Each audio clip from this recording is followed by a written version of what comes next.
Hello and welcome back everyone to this another beautiful, wonderful video. We are going to start a beautiful chapter today, that is Consumer Protection Act.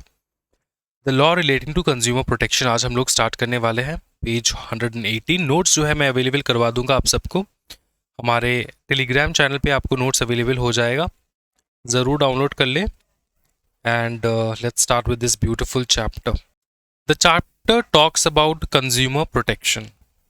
Now, when I talk about consumer protection, it means you and me, everybody who is consuming something or the other after buying it from the market, they are known as consumers. Now, consumers does not only mean edible things. Consuming does not only means edible things. Okay? consuming का मतलब ये भी हो सकता है कि आपने सामान खरीद के आपके मुंह पे लगा लिया, जैसे फेस क्रीम. ठीक है, आपने कोई मशीन वगैरह खरीदा है. Understood? So all this things. तो नॉर्मली ये जो कंज्यूमर है, इसका डेफिनेशन जो है आपको यहाँ पे बहुत अच्छे से समझ लेना है, उसके बाद हम लोग आगे जा सकते हैं. अच्छा, पहली बात तो ये कि ये जो कंज्यूमर है, इसको प्रोटेक्ट करने के लिए बहुत सारे लॉ वगैरह लेकर आया गया है. ठीक है, अब ये जो कंज्यूमर है, इसको प्रोटेक्ट करने के लिए हम लोग जो लॉ है वो सीखने वाले हैं. देखो, आज पकड़ लो आपने किसी प्रकार का फेस क्रीम खरीदा. फॉर एग्जाम्पल फेस क्रीम खरीदा, ठीक है, उसको आपने 1 वीक लगाया. 1 वीक लगाने के बाद आपकी स्किन में बहुत ही ज़्यादा हार्श रैशेस हो गया और इस फेस क्रीम पे किसी भी प्रकार के इंस्ट्रक्शंस जो है नहीं था, किसी भी प्रकार का वार्निंग नहीं था. ठीक है, ये ऐसा पोर्ट्रे किया गया कि ये जो फेस क्रीम है ये सभी बंदे लगा सकते हैं, सभी लोग लगा सकते हैं, इसमें कोई रिस्ट्रिक्शन की कोई आवश्यक बात नहीं है. So you being a normal public, a general public, you went to the store, you got the cream and then you have applied to your face. Now when you applied to your face, after 1 week what happened was you got a very bad rash on your entire face and your face was unrecognizable. ठीक है, so you cannot be recognized by just looking at your face. Why? Because you have very harsh acne or rashes on your face. So you got what? You got a problem now. You got an issue with the product. ठीक है, now you want to complain about this company. ठीक है, and get refund or get any kind of relief. ठीक है, so for that you can apply to the or only giving a complaint also you can apply to the consumer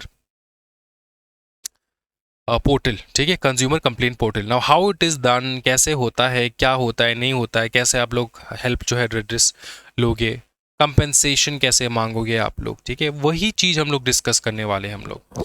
अच्छा, एक चीज़ याद रखना, compensation के बारे में भी एक इंटरेस्टिंग मैं तुमको बात बता देता हूँ, उसके बाद हम लोग आगे जाके जब पढ़ेंगे ना तो मज़ा आएगा तुमको. फॉर एग्जाम्पल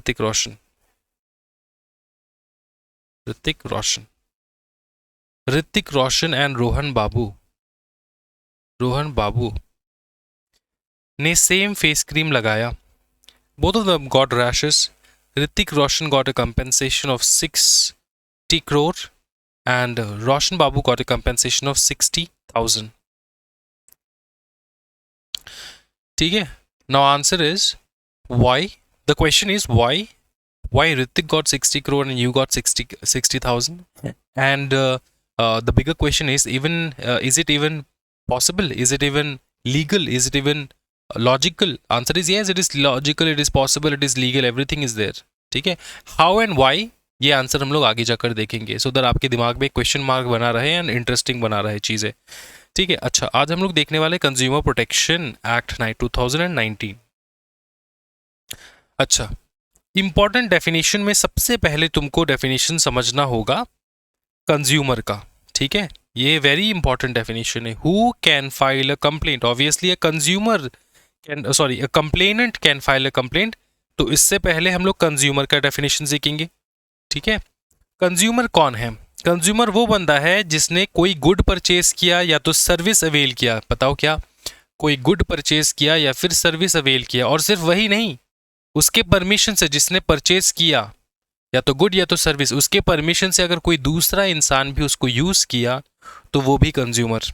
देखो, buying goods for consideration, consideration मतलब तुमने पेमेंट किया है। अब पेमेंट में बात ऐसा है, कभी कभार ऐसा हो जाता है ना, आप कंप्लेंट कर देते हो और वो कहते कि यार आपने तो पेमेंट किया नहीं है, आपने तो पेमेंट किया ही नहीं है सामान का, तो आप कैसे कंप्लेंट ड्रॉप कर सकते हो, या तो आपने आधा पेमेंट किया है, सब पार्शियल पेमेंट किया है, तो ये वाला बात ठीक है।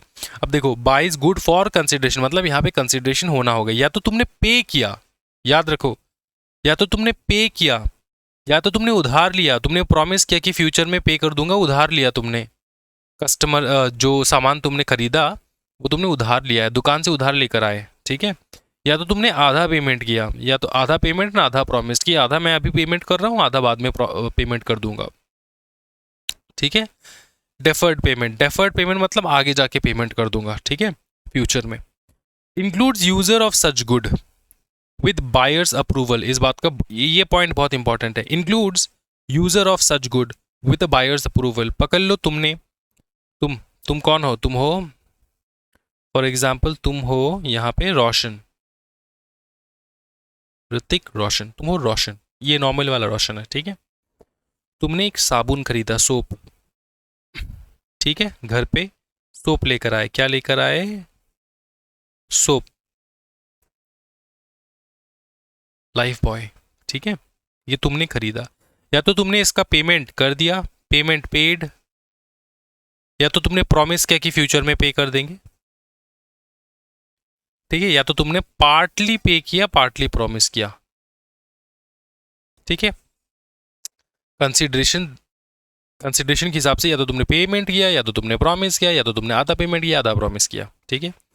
ये अब इसमें कंज्यूमर कौन है, रोशन ऑब्वियसली, जिसने परचेज किया। अब यहाँ पे और एक चीज, और एक बंदा ऐड हो जाएगा, वो है user of the product, user of the product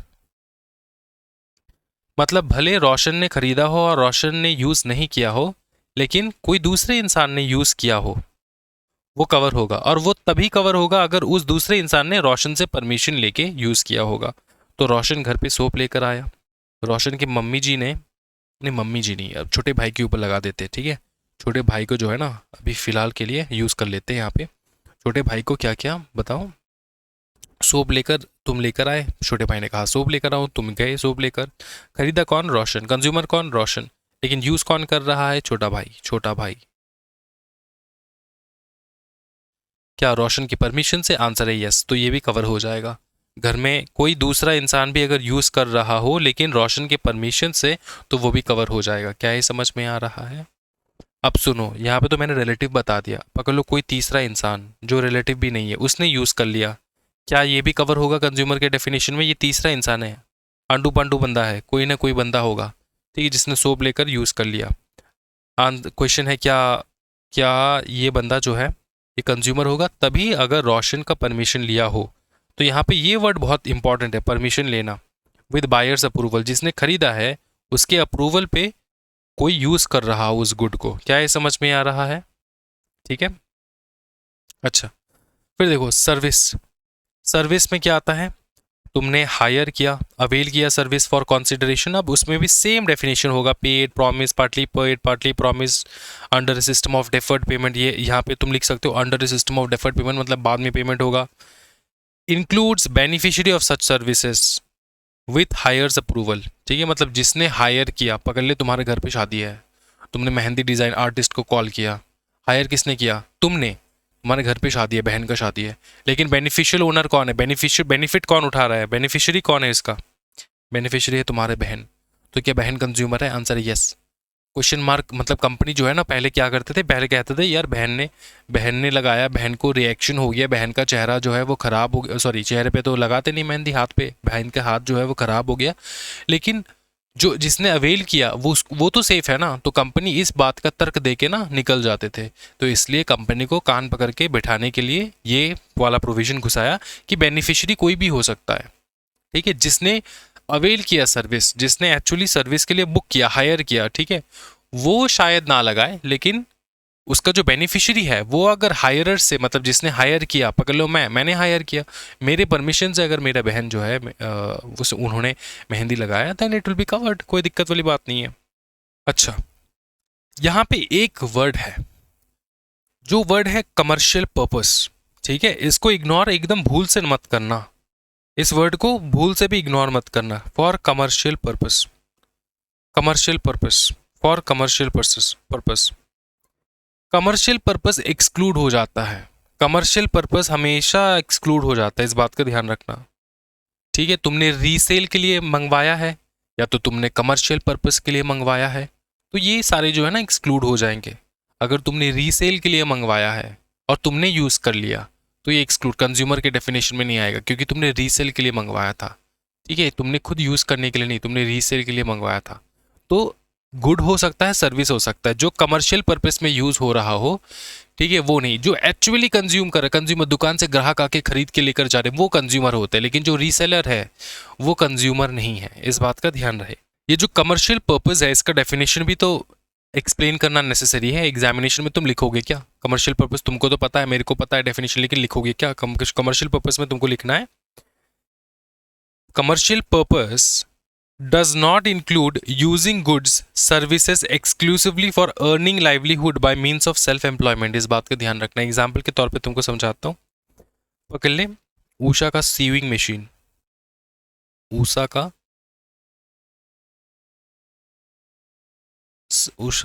Usha का जो है सीविंग मशीन आता है दोस्तों,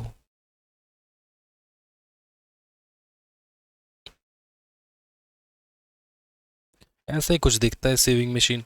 ठीक है, तो सीविंग मशीन, ये ऊषा का सीविंग मशीन। मैं कौन हूं? मैं हूं टेलर। ठीक है, मैं हूं टेलर। टेलर ने क्या किया, ऊषा का शेविंग मशीन जो है, ऊषा का जो सीविंग मशीन है, ये बहुत सारा ऑर्डर किया है। ठीक है, ऐसे एक, ठीक है, ऐसा ना ऑर्डर कर रखा है इसने,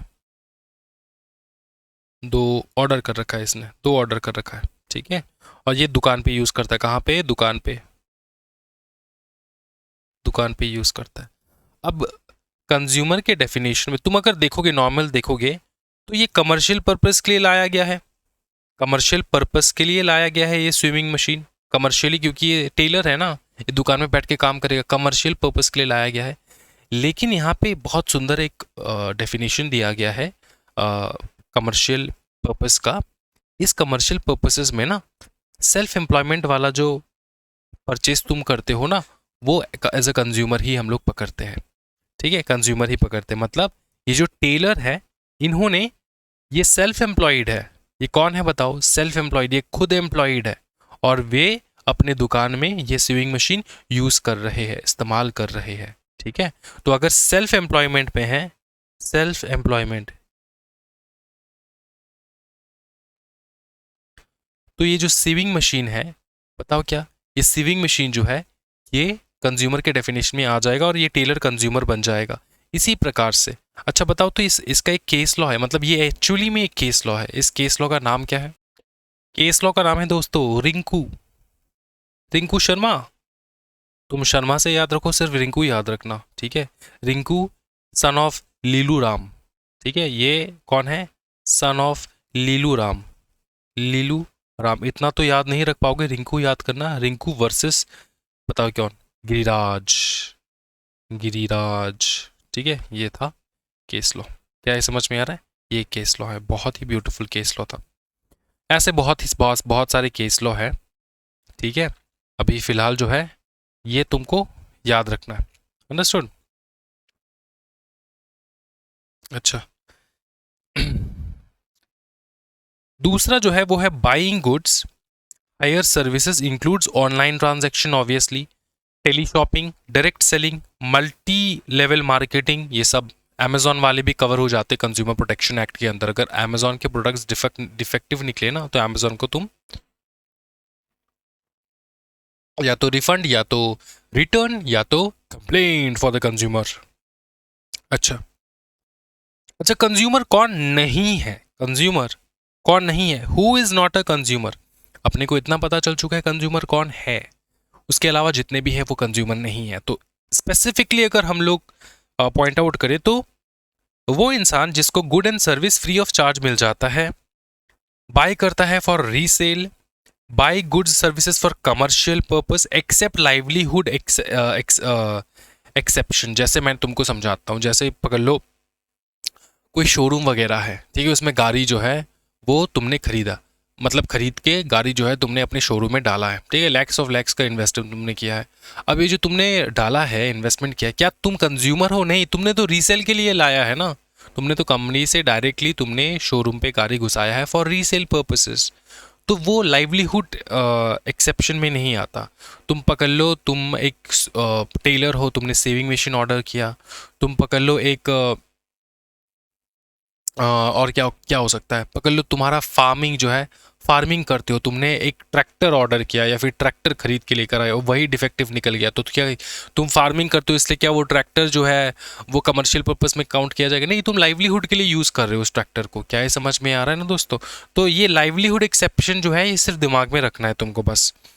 avail services under a contract of service employ employer relationship है। कोई तुमने सर्विस लिया, और किन से लिया?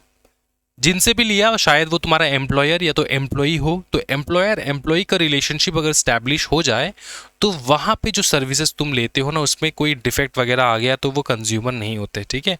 Avail services under a contract, फिर से देखो, avails services under a contract of service, employ employer relationship establish हो गया, ठीक है।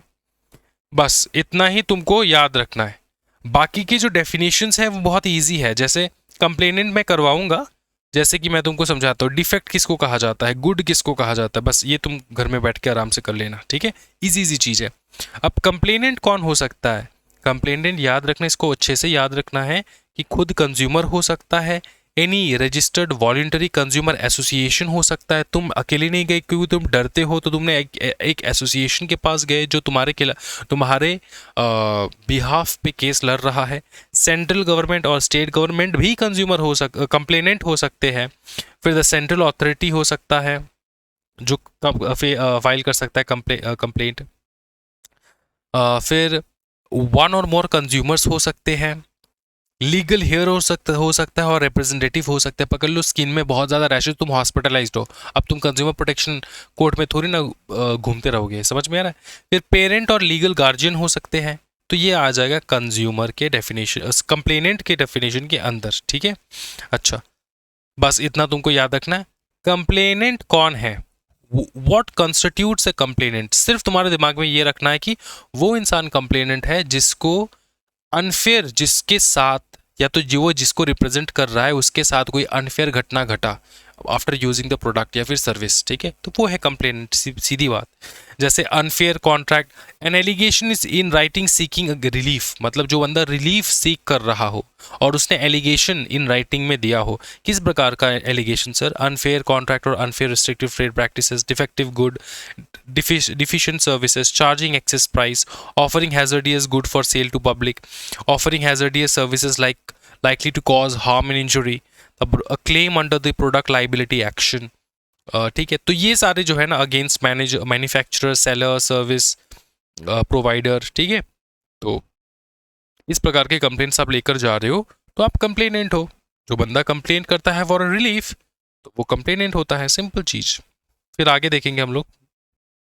अच्छा, डेफिशिएंसी मतलब कमी क्या था प्रोडक्ट में, ये आप रीड कर लेना, ठीक है। अच्छा, रिस्ट्रिक्टिव ट्रेड प्रैक्टिसेस यहाँ पे क्या कर रहा है कंज्यूमर प्रोटेक्शन एक्ट में? पढ़ो, a practice that manipulates price और डिलीवरी कंडीशंस और affects the flow of supplies to impose unjustified cost और रिस्ट्रिक्शन ऑन कंज्यूमर। याद रखना, मैं एक बहुत रिलेटेबल तुमको बताता हूँ, जैसे कि तुमको बता देता हूँ मैं।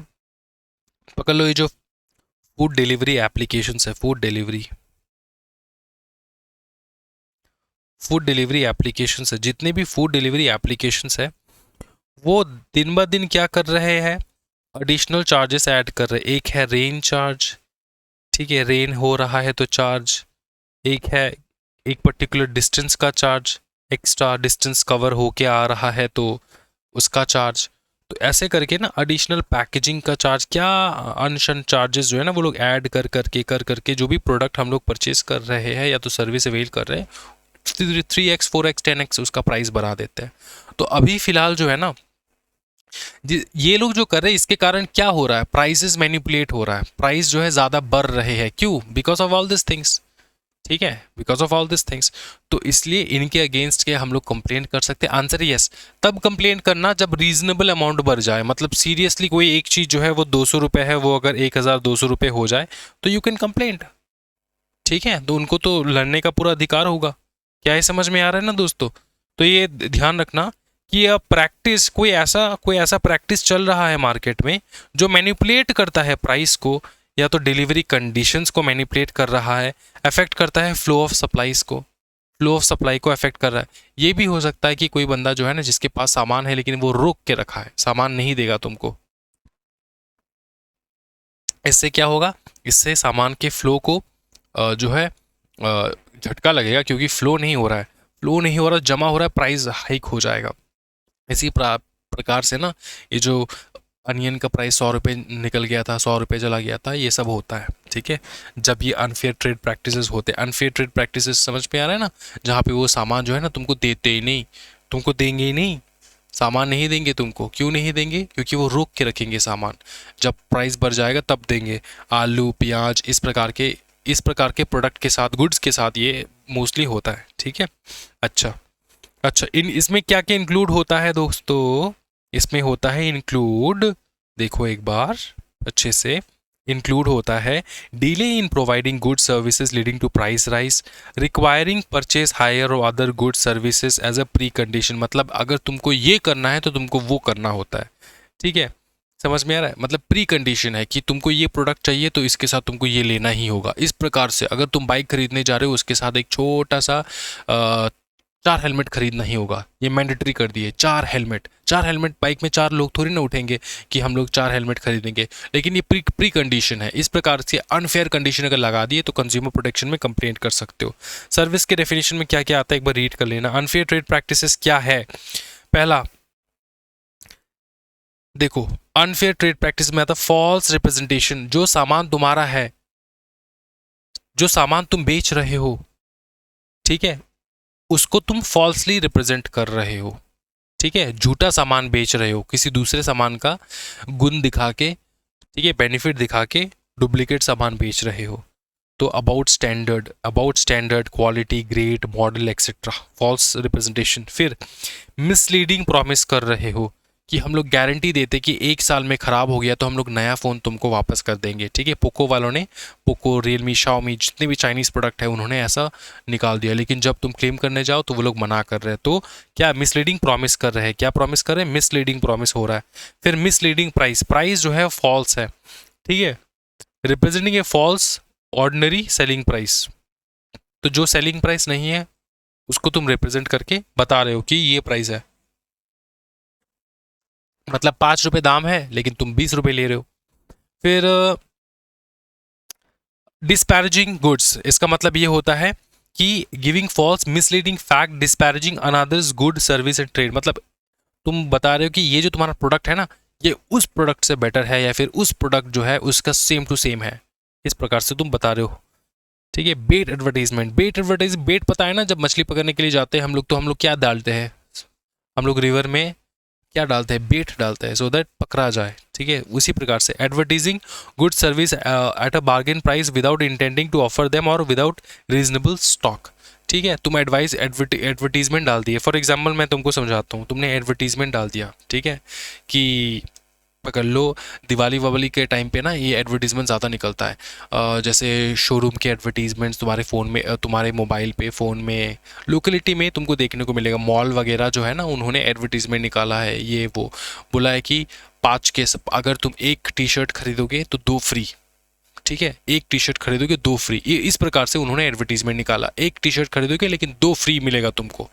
अब जब तुम गए वहाँ पे तो उन लोग बोल रहे हैं कि 1 टी शर्ट जो तुम खरीदने वाले हो वो कम से कम 5,000 रुपये का होना चाहिए, तब जाके तुमको 2 फ्री मिलेगा। समझ में आ रहा है ना? इस प्रकार से इसको कहा जाता है बेट एडवर्टीजमेंट। तुमको बुलाया गया है झांसा दे के, समझ में तो इस प्रकार से। फिर आता है हमारा मिसलीडिंग ऑफर एंड स्कीम, ये तो तुमको पता है, ये नॉर्मल चीज़ है। Misleading offer, scheme, non compliance, hoarding destruction,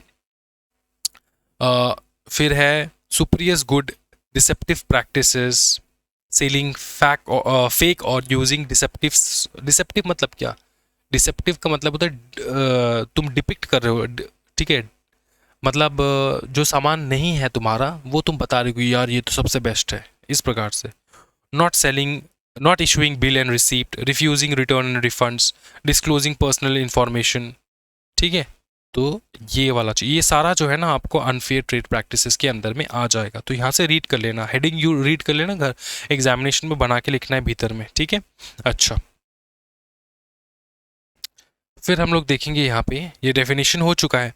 unfair contract, unfair contract वही है जो अनफेयर कॉन्ट्रैक्ट मतलब क्या, जो लोगों को नुकसान दिलाएगा उस प्रकार से कॉन्ट्रैक्ट करोगे तो वो अनफेयर कॉन्ट्रैक्ट।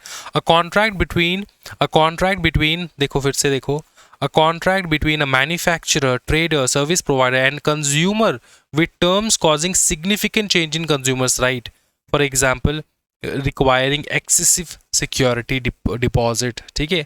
तुम घर लेना चाहते हो, अब घर का दाम है पकड़ लो 30 लैक्स फॉर एग्जाम्पल, ठीक है। 1 BHK है या फिर 2 BHK है, छोटे टाउन में 2 BHK भी मिल जाता है 30 लाख में, तो 2 BHK पकड़ लो, लेकिन तुम्हारा डिपॉजिट अमाउंट है 26 लाख। ये तो अनरीजनेबल डिपॉजिट अमाउंट है ना, इतना डिपॉजिट कौन करता है? तो ये अनरीजनेबल जो तुम लोग कॉन्ट्रैक्ट करते हो ना कि यार तुमको घर लेना है तो इतना डिपॉजिट करना है, ये डिपॉजिट अमाउंट ये रहेगा तुम्हारा, उल्टा सीधा कॉन्ट्रैक्ट कर रहे हो। Imposing disproportionate penalty for breach, पकड़ लो तुमने डिपॉजिट अमाउंट देने के बाद बाकी का जो 4 लाख है वो तुम दे नहीं पाए ऑन टाइम, तो तुम्हारा जो 26 लाख है वो कंप्लीटली जो है कैंसिल हो जाएगा, ये रिटर्न तुमको नहीं मिलेगा। इस प्रकार से तुमने अनरिजनेबल कॉन्ट्रैक्ट करके बैठे हो, समझ में आ रहा है ना दोस्तों? तो तुमको पूरा बना रहा है क्यूट क्यूट, समझ में आ रहा है? अच्छा चलो, रिफ्यूजिंग अर्ली डेट रीपेमेंट, ठीक है, इस बात का ध्यान रखना। Refusing early date repayment on payment of penalty, इसका मतलब क्या होता है? देखो सिंपल चीज़ है, मेरा फ़ोन आ रहा है, एक सेकेंड, ओके। तुमने डेट लिया, सुनो ना, तुमने क्या लिया? डेट लिया। अब तुम पेमेंट करना चाहते हो डेट का, लेकिन मना कर रहे हैं, बोले कि नहीं आप अभी नहीं दे सकते। अबे तेरे को, अगर मैंने लोन लिया है और मैं अर्ली पेमेंट करना चाहता हूँ, क्यों मना कर रहे हो तुम लोग? ऐसा मना नहीं कर सकते, ठीक है। तो refusing early date repayment, payment नहीं याद रखना, रीपेमेंट, ठीक है। अच्छा अच्छा, यहाँ से ये घर में बैठ के आराम से रीड करना, बहुत ही सिंपल वाला चैप्टर है, ठीक है। मैंने इस प्रकार से ड्राफ्ट किया ना दोस्तों, ज़िंदगी में कोई नुकसान नहीं होगा तुम्हारा, बहुत ईजिली तुम समझ पाओगे। मिसलीडिंग एडवर्टीजमेंट तो पता है ना, एडवर्टीजमेंट जो तुम मिसलीड करने के लिए छापते हो प्रोडक्ट का, जो है जैसे fair and lovely, fair and lovely, fair and lovely, I think इसका नाम चेंज हो चुका है, fair and lovely, glow and lovely something, कुछ ऐसा चेंज हुआ है। क्यों चेंज हुआ है? क्योंकि दोस्तों मैं चेक कर लूँ क्या क्या नाम है, एक सेकंड। फेयर एंड लवली जब ये आया था, फिर जो हो गया ग्लो एंड लवली, ये क्यों हुआ सर? ये इसलिए हुआ क्योंकि बहुत सारे प्रोटेस्ट हुए थे ये मिसलीडिंग एड के लिए। फेयर एंड लवली जब भी तुम लगाओगे क्रीम वो बन जाओगे फेयर, तो इसको हटाने के लिए वो लोगों ने ग्लो एंड लवली लेकर आए। तो ये मिसलीडिंग था एडवर्टीजमेंट। ज़िंदगी में जो 90s के लोग हैं ना, जैसे कि मैं, ठीक है, ये सारे लोग जो है ना, सारे लोग पता है क्या दोस्तों, सारे लोग जो है ज़िंदगी में कभी ना कभी फेयर एंड लवली लगाए थे। और इतना गोरा भाई, मैं जब छोटा था, जब मैं क्लास 6 एंड 7 में पढ़ रहा था, तब मैं ये फेयर एंड लवली लगा के जाता था स्कूल में, ठीक है। और भाई मेरा क्लास टीचर वो देख के बता देता था किसने फेयर एंड लवली लगाया, इतना गोरा कर देता था तुमको, समझ में आ रहा है? मैं बचपन में छोटा था, मेरे को पता नहीं था, मैं लगा के पोत के चला जाता था, समझ में आ रहा है? तो ये था चीज़, ये था मेरा फेयर एंड लवली मोमेंट। तो ये जो है फॉल्सली डिस्क्राइब करता है प्रोडक्ट एंड सर्विसेज को, so that's why misleading advertisement is misleading, you can't do that. अच्छा, फिर सीधा आ जाओ, ये हार्म वगैरह डेफिनेशन आराम से घर में बैठ के पढ़ना है, ठीक है। नोट्स मैंने इतना मेहनत से बनाया है सिर्फ और सिर्फ आपके लिए, सो दैट आप लोग ये छोटी छोटी चीज़ें आराम से घर में बैठ के पढ़ पाओ। अब जो मेन मुद्दे पे आते हैं कंज्यूमर प्रोटेक्शन काउंसिल के बारे में, देखो कंज्यूमर प्रोटेक्शन काउंसिल में एक सेंट्रल काउंसिल होता है, फिर स्टेट, फिर डिस्ट्रिक्ट काउंसिल होता है, ठीक है। अब ये जो सेंट्रल कंज्यूमर प्रोटेक्शन अथॉरिटी है, ज़्यादा डिफिकल्ट नहीं है, जितना मैं कराऊंगा उतना तुमको याद रखना है। ये स्टैब्लिश किया गया है by the central government, chaired by the central minister, ठीक है। अब देखो, जो कंज्यूमर अफेयर्स है जो नेशनली दिक्कत दे रहा है, ठीक है, स्टेट वाइज नहीं, नेशनली दिक्कत दे रहा है, वो ये वाला सेंट्रल काउंसिल जो है देखता है पूरा प्रॉब्लम, ठीक है। Advises on the consumer rights promoting protection nationally, meet होता है वंस इन ईयर। स्टेट होता है establish by the state government, chair by the state minister, advises on right within the states, meets at least twice a year. District council जो है ये establish by the state, chair by the district collector, advises on right within the district, meets at least twice a year. तो once, twice and twice year वो लोग बैठते हैं, ठीक है। ये सेंट्रल कंज्यूमर प्रोटेक्शन, अब सेंट्रल देख रहे हैं हम लोग अच्छे से, देखो सुपर फास्ट जाने वालों में, सेंट्रल गवर्नमेंट बिठाता है इसको, ठीक है। ये क्या प्रमोट करता है? Regulate matters involving violation of consumer right, ये रेगुलेट करता है उन मैटर्स को। फिर मिसलीडिंग एड्स को प्रोमोट करता है, प्रोटेक्ट करता है, इन्फोर्स करता है कंज्यूमर राइट को एज अ क्लास। और यहाँ में कॉम्पोजिशन है chief commissioner and other commissioners, ठीक है। फिर HQ इन दिल्ली NCR, इसको इग्नोर करो, दिल्ली NCR को इग्नोर करो, इतना तुमको याद रखना। Chief commissioner plus other commissioners बैठते हैं यहाँ पे, ठीक है। पावर क्या है? प्रोटेक्शन है पावर, ये तुमको याद रखना है। पहले तो प्रोटेक्ट करते हैं, प्रोमोट करते हैं, एनफोर्स करते हैं राइट, तुम्हारा जो राइट होगा। और मेक श्योर करते कि जो भी तुमने पढ़ा है ना अभी तक, जो भी तुमने पढ़ा है कि जो मिस एडवर्टीजमेंट है, मिसलीडिंग एडवर्टीजमेंट है, अनफेयर कॉन्ट्रैक्ट है, अनफेयर ट्रेड प्रैक्टिस, ये कुछ ना हो, यही ये लोग मेक श्योर करते हैं, ठीक है। तो बना के आराम से लिख लेना इस चीज़ को। अच्छा, पावर टू रिकॉल गुड, देखो एक बहुत अच्छा पावर है उनके पास कि अगर उनको लगे कि कोई भी प्रोडक्ट जैसे मैगी वगैरह, ठीक है, एक टाइम पे उन मैगी जो है उसमें कुछ ऐसे केमिकल्स थे जो ज़्यादा हो गए थे, ठीक है, तो इसलिए उन्होंने नेशन वाइड मैगी को रिकॉल कर लिया था। तो ये देखो, order recall withdraw of unsafe goods and services, reimbursement discontinuation of unfair practices, इसके पास पूरा हक रहेगा, ठीक है। इसको अगर लगे कि मैगी ने अभी भी ऐसा कर रहा है तो वो रिकॉल कर सकते, जितना भी प्रोडक्ट है सब मार्केट से लेकर आ जाओ, ठीक है। फिर पावर मिसलीडिंग एड्स का, order discontinuation modification impose penalty, penalty तो लगा ही सकता है। पेनल्टी जो है देखो, एंडोर्सर जो है उसके ऊपर लगेगा up to 1 year first, up to 3 years subsequent, ठीक है। एंडोर्सर को बैन लग जाएगा जो एंडोर्स कर रहा है। पब्लिशर को 10 लाख तक का फाइन लग सकता है, मैन्युफैक्चरर को 10 लाख से लेकर 50 लाख का फाइन लग सकता है, ठीक है। अच्छा, अपील हो सकता है, हाँ, to national commission within 30 days, क्या बताओ, नेशनल कमीशन पे अपील होगा विद इन 30 डेज, जैसे भी ऑर्डर आ जाए उसके बाद 30 डेज। फिर आता है तुम्हारा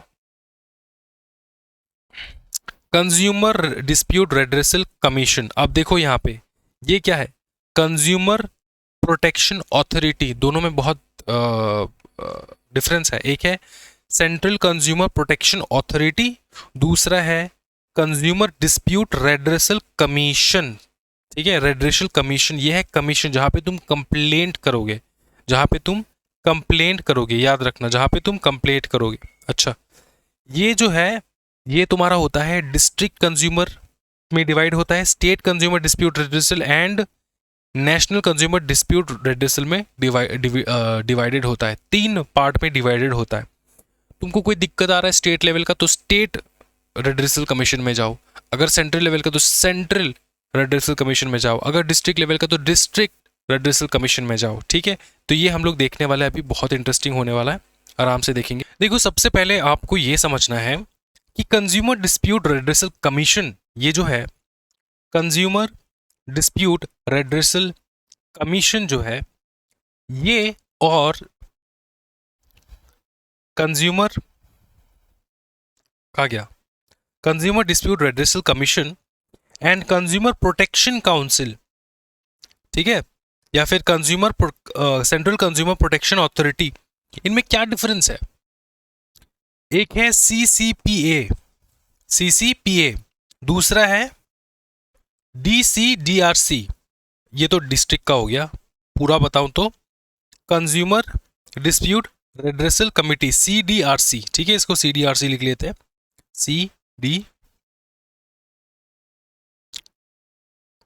CDRC, ठीक है। एक है CDRC दूसरा है हमारा ये CCPA, central consumer protection authority. ठीक है, ये है काउंसिल, ये काउंसिल है, ये है अथॉरिटी, ये काउंसिल है, ये है अथॉरिटी। ठीक है, अब होता क्या तुम समझो, ये जो अथॉरिटी है ना, सेंट्रल कंज्यूमर प्रोटेक्शन अथॉरिटी, ये जो है सेंट्रल कंज्यूमर प्रोटेक्शन अथॉरिटी, ये एक प्रकार का कह सकते हो पुलिस ऑफिसर है।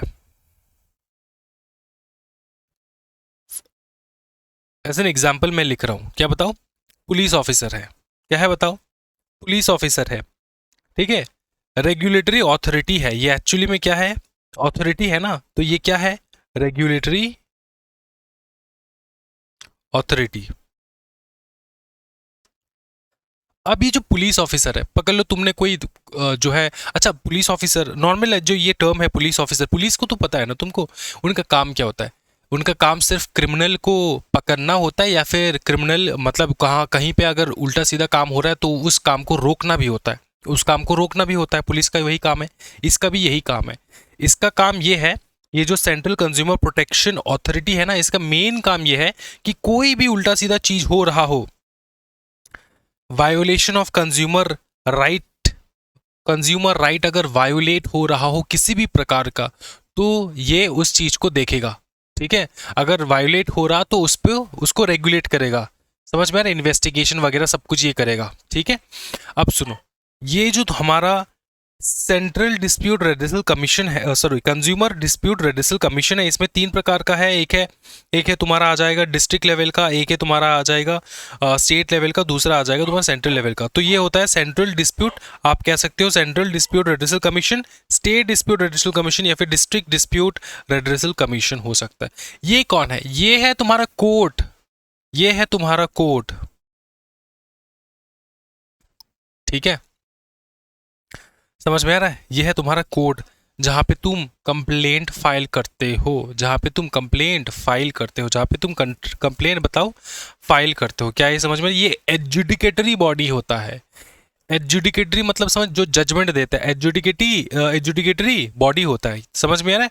ये रिजॉल्व करता है कंज्यूमर डिस्प्यूट, क्या करता है, रिजॉल्व करता है कंज्यूमर डिस्प्यूट।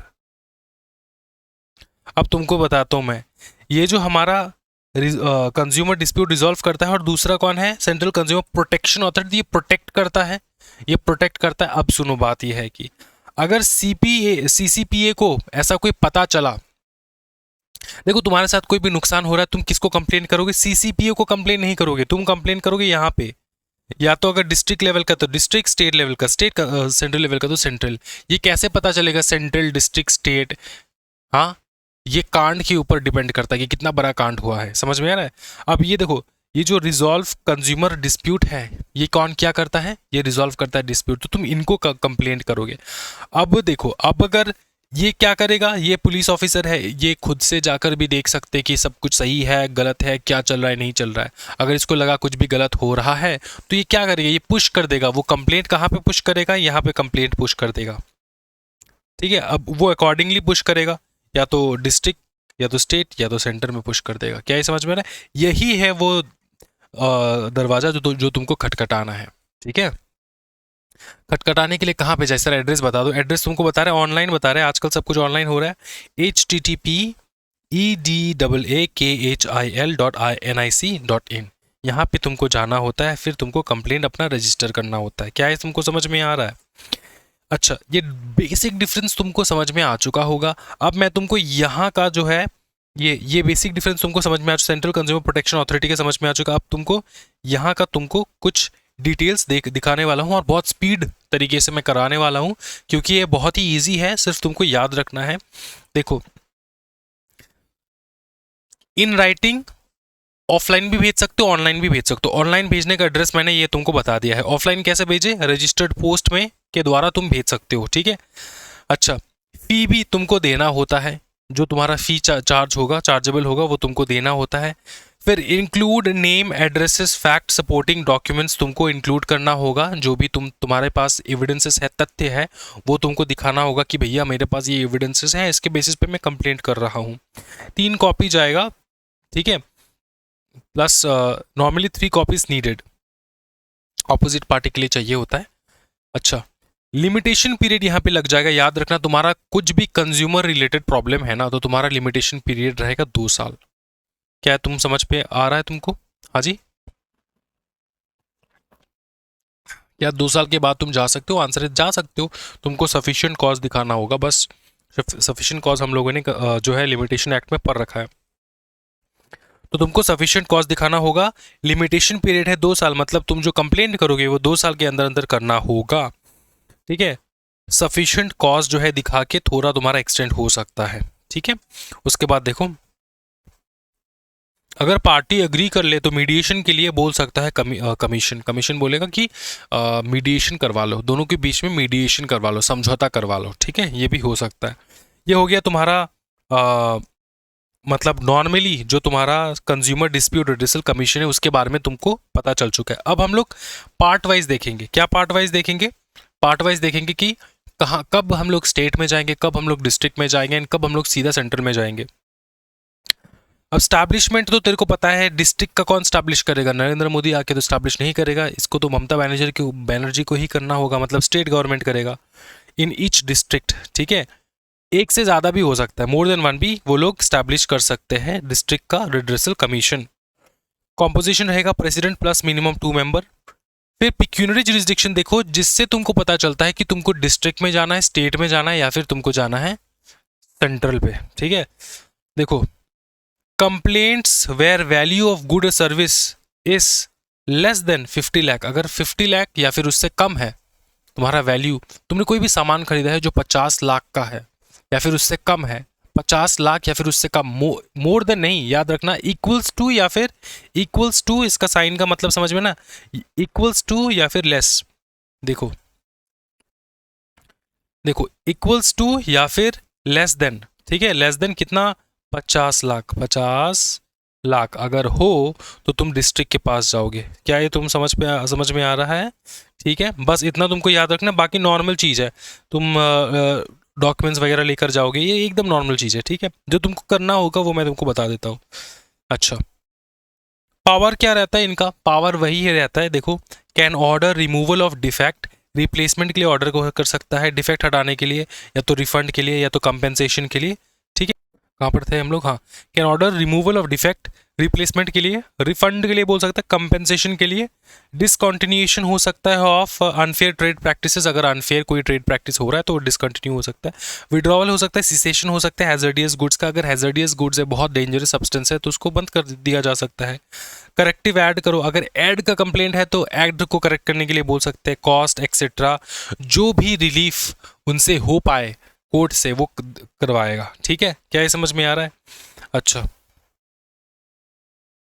क्या रिव्यू पॉसिबल है? हाँ, रिव्यू पॉसिबल है। रिव्यू कब होगा? अगर तुम्हारे रिकॉर्ड में किसी भी प्रकार का एपरेंट एरर है तो रिव्यू हो सकता है। पकड़ लो, जो भी कमीशन ने बताया, जो भी उसका जजमेंट आया, ठीक है, जजमेंट आने के बाद जो जजमेंट तुमको मिला है, रिटर्न में मिला है ना, तो उसमें किसी प्रकार का एरर अगर हो ना, तो तुम रिव्यू के लिए मांग सकते हो 30 दिन के अंदर अंदर। ठीक है, अच्छा, क्या अपील हो सकता है? हाँ, अपील हो सकता है 45 डेज, आराम से हो सकता है। अब डिस्ट्रिक्ट के ऊपर कौन है? स्टेट बैठेगा, तो स्टेट कमीशन में तुम अपील करोगे। ठीक है, condition 50% deposit of awarded amount, 50% deposit of awarded amount, इसका मतलब ये कि तुमको 50% डिपॉजिट करना होगा of the awarded amount. Awarded मतलब जो भी तुमको कंपेंसेशन वगैरह मिला है वो 50% तुमको सबमिट करके उसके बाद तुम अपील कर सकते हो। अच्छा, कोई भी अगर मीडिएशन के द्वारा, ठीक है, कमीशन तुमको बोलेगा कि भैया तुमको मीडिएशन करवाना है या फिर पूरा केस लड़ना है, तो तुम बोलोगे मीडिएशन या फिर केस लड़ना है। अगर तुम मीडिएशन करवा रहे हो तो वहाँ पे अपील पॉसिबल नहीं है। ठीक है, अब स्टेट कंज्यूमर डिस्प्यूट का तुमको सिर्फ ये सब इसमें याद रखना है, पावर सबका एक ही है। अब ऊपर सिर्फ नीचे से ऊपर जाएगा, जब भी अपील होगा तो डिस्ट्रिक्ट से स्टेट जाएगा, स्टेट से तुम्हारा जाएगा सेंटर। ठीक है, अच्छा, यहाँ पे तुमको याद रखना जुरिस्डिक्शन मतलब पावर, मतलब 50 लाख से ज़्यादा का केस है और 2 करोड़ या फिर उससे कम का है, तो तुम जा सकते हो सीधा स्टेट कंज्यूमर में। समझ में आ रहा है? तुमको डिस्ट्रिक्ट जाने की कोई आवश्यकता नहीं है, सीधा जा सकते हो स्टेट में। ठीक है, अच्छा, ठीक है, ये तुमको याद रखना है। उसके बाद देखो, ये अपीलेट भी होता है क्योंकि यहाँ पे अपील हो सकता है, डिस्ट्रिक्ट का जो है वो डिस्ट्रिक्ट कमीशन का जो भी ऑर्डर है यहाँ पे अपील चैलेंज होगा, ठीक है। अच्छा, revisionary can call records from district commission, मतलब स्टेट जो है वो सुओ मोटो कॉल भी कर सकता है कि भैया डिस्ट्रिक्ट तुम अपना रिकॉर्ड दिखाओ, क्या तुमने जजमेंट दिया है देखो ज़रा, ठीक है। रिव्यू पॉसिबल है, हाँ 30 दिन, सेम चीज़ है। अपील पॉसिबल है, हाँ 30 डेज। अब कंडीशन 50% डिपॉजिट कर देना।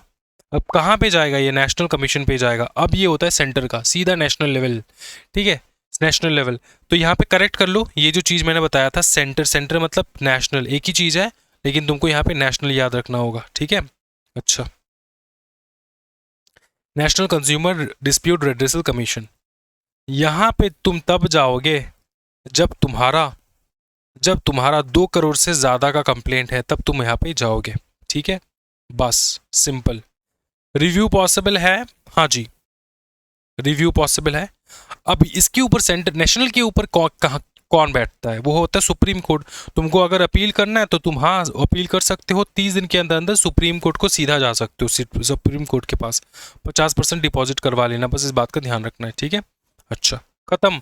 ये रिवीजन के लिए मैंने लिख रखा है डिस्ट्रिक्ट का कितना, स्टेट का कितना, नेशनल। मैं फिर से बता रहा हूँ 50% चांस है कि इसी में से क्वेश्चन बनेगा, ठीक है, इसी में से क्वेश्चन बनेगा, केस स्टडी वगैरह दे देगा। मीडिएशन तो तुमको पता ही है, मीडिएशन क्या होता है, कंज्यूमर मीडिएशन सेल है, उसके द्वारा मीडिएशन होता है। Consumer mediation cell attach to each commission, commission के पास एक मीडिएशन सेल भी रहता है, मतलब एक डिपार्टमेंट रहता है हर कमीशन, डिस्ट्रिक्ट, स्टेट, या फिर क्योंकि कहीं पर भी तुम मीडिएशन के लिए यस कह सकते हो, ठीक है, स्टेट में कह लो, नेशनल में कह लो और डिस्ट्रिक्ट में कह लो, तो वहाँ पे एक अटैच रहता है मीडिएशन का डिपार्टमेंट, जिसको हम लोग कहते हैं मीडिएशन सेल, ठीक है। अच्छा, यहाँ पे मीडिएशन हो जाता है बस। प्रोडक्ट लाइबिलिटी, अब देखो, action can be brought against manufacturer, service provider, seller for harm cause by the defective product, obviously जो तुमको पता है। मैन्युफैक्चरर का क्या लाइबिलिटी रहता है, सर्विस प्रोवाइडर का क्या लाइबिलिटी रहता है, सेलर का क्या लाइबिलिटी रहता है, एक्सेप्शन देखेंगे हम लोग। सबसे पहले देखो मैन्युफैक्चरर का liability, liable for manufacturing defective product, अगर तुमने मैन्युफैक्चर किया, डिजाइन में डिफेक्ट है, ठीक है, डिविएशन फ्रॉम स्पेक्स, स्पेक्स तुम बताए एक, दिए दूसरा, नॉन कॉन्फर्मेंस और टू वारंटी, वारंटी तुमने जो है जब उसने वारंटी क्लेम किया तो तुमने दिया नहीं है, इनएडिक्वेट इंस्ट्रक्शन वार्निंग, ठीक है। अब देखो सर्विस प्रोवाइडर लाइबिलिटी क्या है, लाइबिलिटी फॉर फॉल्टी सर्विस, तुम कार लेकर गए सर्विसिंग करवाने, लेकिन उसने तुमने फॉल्टी सर्विस करवा दिया, जिसके कारण तुम्हारा कार और खराब हो गया। ओमिशन नेग्लिजेंस कॉजिंग हार्म, ठीक है। सेलर का क्या लाइबिलिटी होता है, liable if they had substantial control, altered product, gave independent warranty, manufacturer untraceable और फेल्ड रीजनेबल केयर या फिर वार्निंग। अब समझो सेलर क्या क्या होता है, देखो जो मेन बंदा होता है ना, जो सेल करता है, जैसे कि तुम किराए की दुकान पे चले जाओ, तुमको कितने सारे ब्रिटानिया का बिस्किट मिल जाएगा, मैगी का पैकेट मिल जाएगा, सब मिल जाएगा, समझ में आ रहा है। अब तुम अगर केस करोगे, तुम सेलर को केस करोगे, आंसर है नहीं। सेलर क्यों केस करना है, सीधा मैं मैन्युफैक्चरर को केस करूंगा, सेलर को क्यों केस करूंगा। देखो सेलर को केस करने का वो ऑप्शन तब मिलता है जब सेलर खुद कोई उल्टा सीधा काम कर रहा है, जैसे कि उसने अपना जो एक्सपायरी डेट है उसको मिटा के दूसरा एक्सपायरी डेट लिख दिया। अब तो ये मैन्युफैक्चरर का गलती नहीं है, ये सेलर का गलती है, तो तब सेलर को पकड़ेंगे हम लोग, ठीक है। तो सेलर का लाइबिलिटी तुमको बता दिया है। अब देखो एक्सेप्शन ये है, misuse alteration by user, user ने खुद मिसयूज किया, मतलब झूठा कंप्लेंट करने के लिए उसने एविडेंस क्रिएट किया, वो भी झूठा मोटा एविडेंस, ठीक है। Warning given to employer, competent purchaser, product needs expertise use, मतलब कोई ऐसा प्रोडक्ट तुमने खरीदा जिसको सिर्फ एक्सपर्ट ही द्वारा चलाया जा सकता है, तुम चलाओगे तो दिक्कत हो जाएगा, ठीक है। अच्छा, user under influence, obvious danger, इन सारी सिचुएशन में जो है एक्सेप्शन हो सकता है। अच्छा, ऑफेंसेस एंड पेनल्टी से घर में रीड करना है, ठीक है। ई कॉमर्स भी पूरा रीड करना है, ई कॉमर्स आ जाता है इसके अंदर, सिर्फ रीड करने लायक है, ठीक है। और ये है डायरेक्ट सेलिंग के रूल्स, डायरेक्ट अगर सेल कर रहे हो तो क्या तुम्हारा यहाँ पे कुछ रूल्स फॉलो करना होगा, ये तुमको देख लेना होगा। याद रखना ई कॉमर्स में लिखा है all good services online, all e commerce model, ठीक है, ये पूरा कवर हो जाएगा इसमें। अच्छा, ये तुमको कर लेना है बस। डायरेक्ट सेलिंग की कुछ रूल्स है, applicability all direct selling activities entities models in India, ठीक है, इसके ऊपर एप्लीकेबल हो जाएगा। प्रोहिबिशन नो पिरामिड स्कीम का कुछ नहीं होगा, नो मनी सर्कुलेशन स्कीम, इस प्रकार का कोई सर्विस नहीं दोगे तुम लोग जो मनी सर्कुलेट होता हो, ठीक है। जैसे मैं तुमको बताऊं, कमेटी खेलते हैं लोग, क्या खेलते हैं, कमेटी, मनी को सर्कुलेट करना, ठीक है। ये नेशनल लेवल स्टेट लेवल का होगा, ये गवर्नमेंट द्वारा किया जाएगा नहीं, ये लीगल नहीं है एक तरीके से, ठीक है। अच्छा, डायरेक्ट सेलिंग का भैया तुमको रजिस्ट्रेशन करवाना होगा, फिजिकल ऑफिस सेल्फ डिक्लेरेशन देना होगा, अपडेट करना होगा वेबसाइट में सब कुछ, सर्टिफिकेट वगैरह, रिटर्न कॉन्ट्रैक्ट होना चाहिए, आइडेंटिटी होना चाहिए तुम्हारा प्रोडक्ट का, सेल्फ एंटिटी का आइडेंटिटी होना चाहिए, तीनों का आइडेंटिटी होना चाहिए, प्रोडक्ट का, तुम्हारा खुद का, ठीक है, एंटिटी का, प्रोडक्ट का एक्यूरेट इन्फॉर्मेशन तुमको देना है, एक्यूरेट इन्फॉर्मेशन तुमको देना है, ठीक है। ऑफर्स एंड टर्म्स को क्लियरली लिखना है, मिसरिप्रेजेंटेशन नहीं करना है, अनफेयर ट्रेड प्रैक्टिसेस याद रखना, यूटीपी, बस यही चीज़ है भाई। इसी के साथ ये चैप्टर भी कंप्लीट हो जाता है, ठीक है। मैं चाहूँ तो लीगल मेट्रोलॉजी अभी करवा दूँ, नहीं नेक्स्ट क्लास करेंगे ना दोस्तों लीगल मेट्रोलॉजी, ठीक है। तो करवा तो मैंने दिया है और नोट्स भी मैंने अवेलेबल करवा दिया है। मैं तुमको एक चीज़ समझाता हूँ, सुनो। तुमको मार्क्स इसलिए नहीं मिल पाता क्योंकि तुम पढ़ नहीं पाते अच्छे से, पढ़ नहीं पाते क्योंकि तुम नोट्स नहीं बना पाते अच्छे से, नोट्स अगर मिल भी जाए तो तुमको लेक्चर नहीं मिलता। तो मैंने तुमको सब कुछ प्रोवाइड कर दिया है, तुमको मैंने लेक्चर भी प्रोवाइड कर दिया है, नोट्स भी प्रोवाइड कर दिया है, सब कुछ तुमको यहीं से कर लेना, यहाँ से करोगे ना मोर देन सफिशिएंट है, मोर देन सफिशिएंट है, याद रखना, ठीक है। तो मैं अवेलेबल करवा दूंगा ये। हमारे टेलीग्राम चैनल को एप्लीकेशन डाउनलोड कर लेना है, टेलीग्राम चैनल को ज्वाइन कर लेना है free of cost. Thank you so much everyone, link सारे डिस्क्रिप्शन में है। Bye bye, take care, happy learning and जय हिंद।